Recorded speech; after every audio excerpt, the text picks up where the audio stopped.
Are you planning a trip to Charleston, Savannah, or Jacksonville? Well, Reliable Shuttle has released this video to give you your transportation options. By the way, Reliable Shuttle is also launching city transfers starting March 2025. There will be a shuttle going between Charleston, Savannah, and Jacksonville. There'll be about 2 to 3 routes that go in the morning, midday, and then late afternoon. Okay, now let's get into the airports. So, Savannah is right in the middle of Charleston and Jacksonville. Charleston is 2 hours north of Savannah, and Jacksonville is 2 hours south of Savannah. So, if you found a really good flight deal, you can always fly into Savannah, and then you can get ground transportation to take you to either Charleston or Jacksonville, whichever one you need to be in. But not everybody traveling to the south is staying in these cities. Actually, a lot of people are going to the beaches and the surrounding islands. So let's talk about that.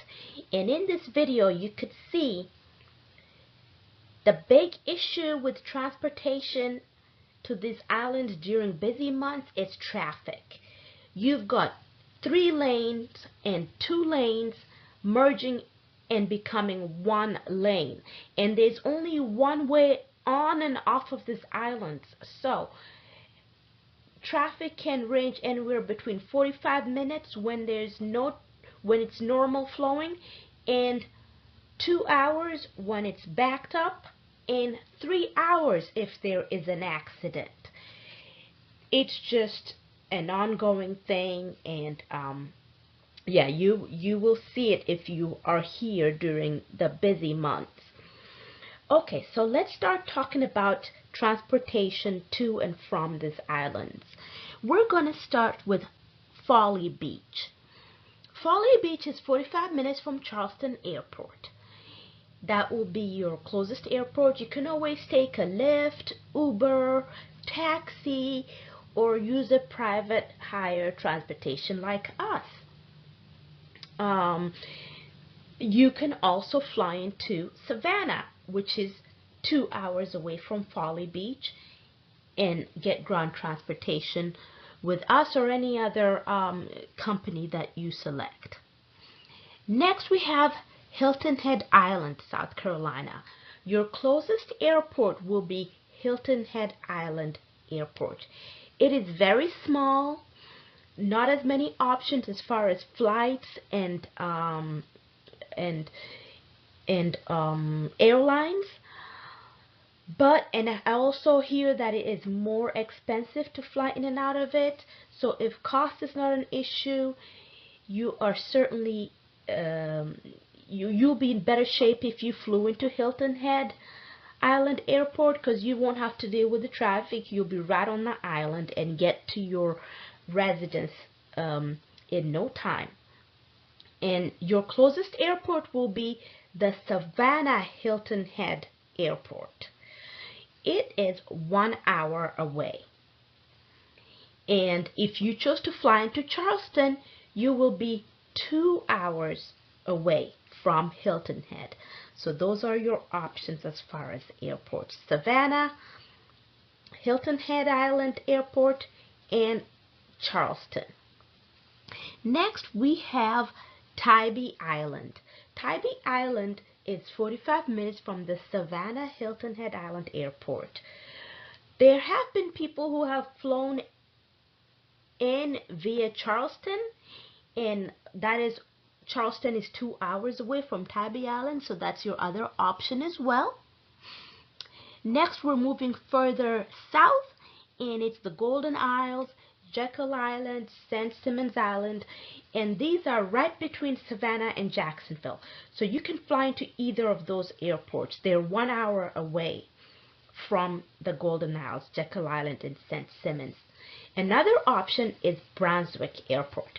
Brunswick is also small, and therefore you have less options as far as airlines, and so I hear also from a survey I had on Facebook that it is more expensive to fly into Brunswick, and it's 50-50 as far as what airport people choose. It's half of them pick Savannah, the other half pick Jacksonville. Brunswick, it's not the first choice for many people, even if it's closest. Lastly, we have Jacksonville beaches, Amelia Island, Fernandina Beach.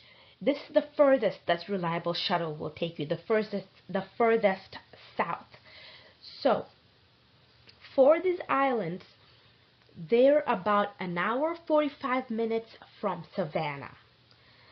So, you can either fly into Savannah or you can fly into Jacksonville, which is a closer commute. It's only 45 minutes from the airport. And like I said, remember, the times that I'm giving you are under normal traffic conditions. When there is all these islands, they have only one way in, one way out, and single lane roads. So traffic is bad during peak season. Now, these are some tips that I would like to share with you. I'll end this video with giving you some tips. The first one is plan for traffic. Call your operator before you leave. Discuss what is a good time for you to be picked up. That way you can get to your flight on time.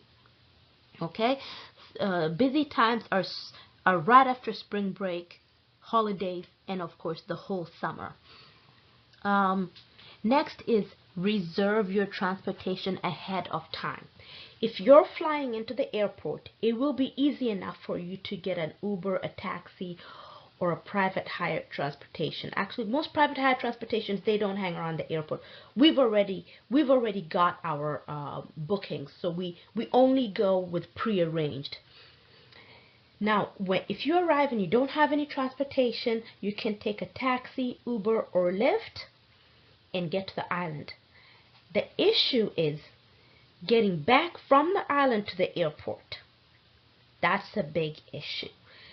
Most of the Uber drivers are only doing it part-time. They have a full-time job. So odd pickups, 5 a.m., 6 a.m., midnight, after 10 p.m., you will find very few options as far as last-minute transportation.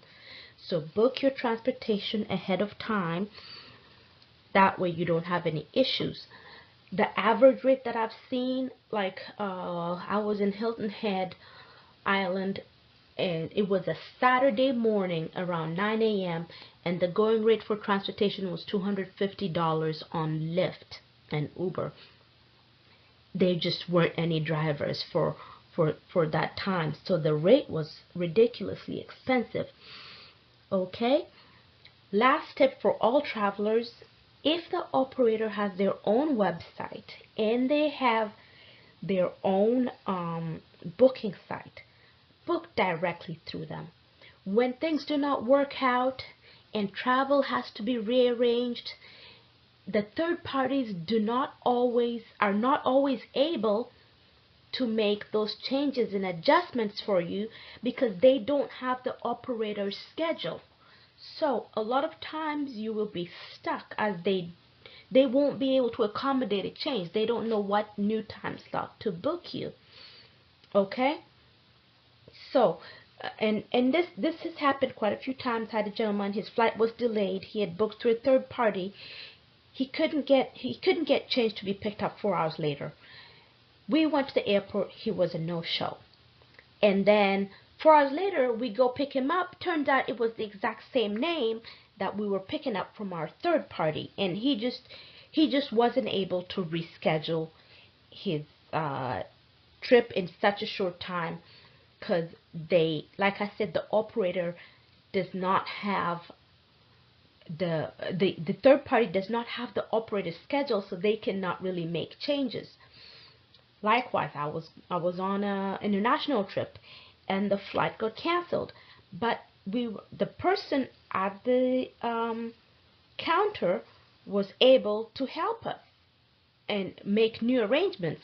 However, this other gentleman who booked through an agent, he was told to call his agent and make those arrangements because he had paid a third party. So he's, we're getting all our things all set, and he's on the phone for hours. Poor guy, because now he has to go through a third party to arrange his travel. Groupon deals are great. I have used them, but just know the risks that you are encountering if you use a third party to book your tour or your shuttle or any kind of entertainment. When things go wrong, then they really cannot help you. So anyway, I hope that you do not have anything wrong with any of your trips for 2025. Stay tuned for our next video on transportation.